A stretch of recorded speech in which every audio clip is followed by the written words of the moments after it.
When in the course of human events it becomes necessary for one people to dissolve the political bands which have connected them with another, and to assume among the powers of the earth the separate and equal station to which the laws of nature and of nature's God entitle them, a decent respect to the opinions of mankind requires that they should declare the causes which impel them to the separation. We hold these truths to be self-evident, that all men are created equal, that they are endowed by their Creator with certain unalienable rights, that among these are life, liberty, and the pursuit of happiness, that to secure these rights, governments are instituted among men, deriving their just powers from the consent of the governed, that whenever any form of government becomes destructive of these ends, it is the right of the people to alter or to abolish it, and to institute new government, laying its foundation on such principles and organizing its powers in such form as to them shall seem most likely to affect their safety and happiness. Prudence indeed will dictate that governments long established should not be changed for light and transient causes, and accordingly all experience hath shown that mankind are more disposed to suffer, while evils are sufferable, than to right themselves by abolishing the forms to which they are accustomed. But when a long train of abuses and usurpations, pursuing invariably the same object, evinces a design to reduce them under absolute despotism, it is their right, it is their duty, to throw off such government and to provide new gods for their future security. Such has been the patient sufferance of these colonies, and such is now the necessity which constrains them to alter their former systems of government. The history of the present King of Great Britain is a history of repeated injuries and usurpations,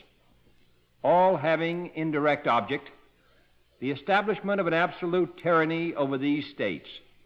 To prove this, let facts be submitted to a candid world. He has refused his assent to laws, the most wholesome and necessary for the public good. He has forbidden his governors to pass laws of immediate and pressing importance, unless suspended in their operation till his assent should be obtained. And when so suspended, he has utterly neglected to attend to them. He has refused to pass other laws for the accommodation of large districts of people, unless those people would relinquish their right of representation in the legislature, a right inestimable to them and formidable to tyrants only. He has called together legislative bodies at places unusual, uncomfortable, and distant from the depository of their public records, for the sole purpose of fatiguing them into compliance with his measures. He has dissolved representative houses repeatedly for opposing with manly firmness his invasions on the rights of the people. He has refused for a long time, after such dissolutions, to cause others to be elected, whereby the legislative power, incapable of annihilation, have returned to the people at large for their exercise, the state remaining in the meantime exposed to all the dangers of invasion from without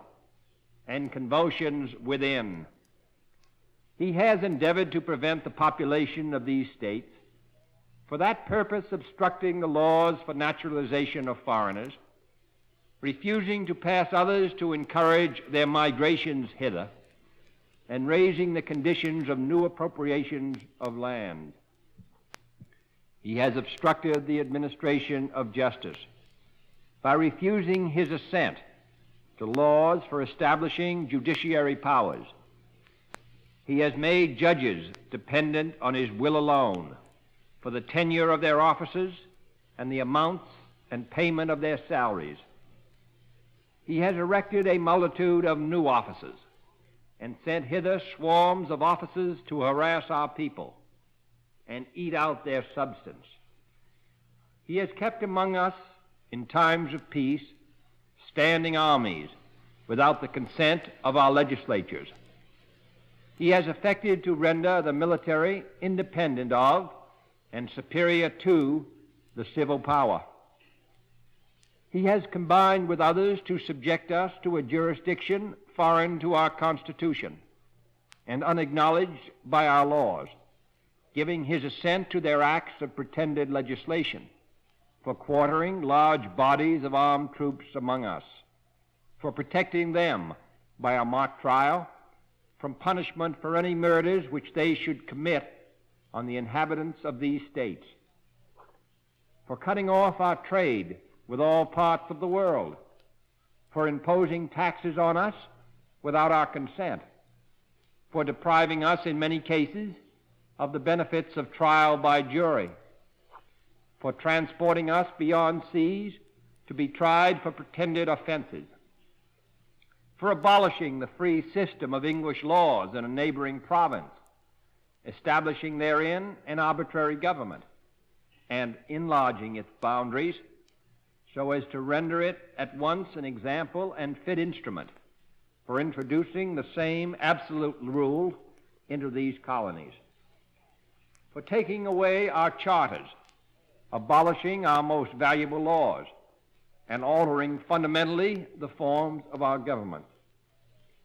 for suspending our own legislatures and declaring themselves invested with power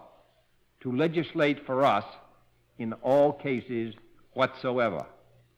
He has abdicated government here by declaring us out of his protection and waging war against us.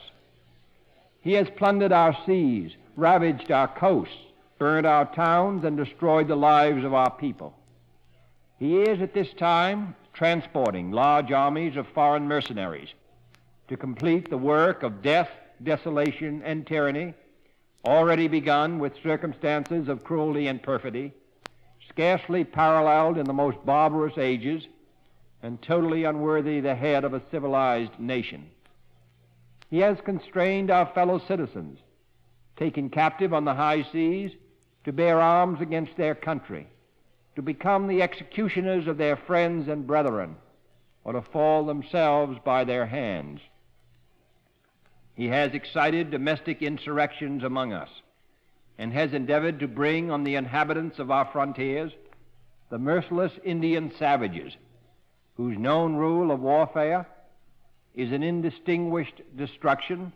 of all ages, sexes, and conditions. In every stage of these oppressions, we have petitioned for redress in the most humble terms. Our repeated petitions have been answered only by repeated injury. A prince whose character is thus marked by every act which may define a tyrant is unfit to be the ruler of a free people. Nor have we been wanting in attentions to our British brethren. We have warned them from time to time of attempts by their legislature to extend an unwarrantable jurisdiction over us. We have reminded them of the circumstances of our immigration and settlement here. We have appealed to their native justice and magnanimity, and we have conjured them by the ties of our common kindred to disavow these usurpations, which would inevitably interrupt our connections and correspondence. They, too, have been deaf to the voice of justice and of consanguinity. We must therefore acquiesce in the necessity which denounces our separation and hold them as we hold the rest of mankind, enemies in war, in peace, friends. We, therefore, the representatives of the United States of America, in General Congress assembled, appealing to the Supreme Judge of the world for the rectitude of our intentions, do in the name and by authority of the good people of these colonies solemnly publish and declare that these united colonies are, and of a right ought to be, free and independent states, that they are absolved from all allegiance to the British Crown, and that all political connection between them and the state of Great Britain is and ought to be totally dissolved, and that as free and independent states,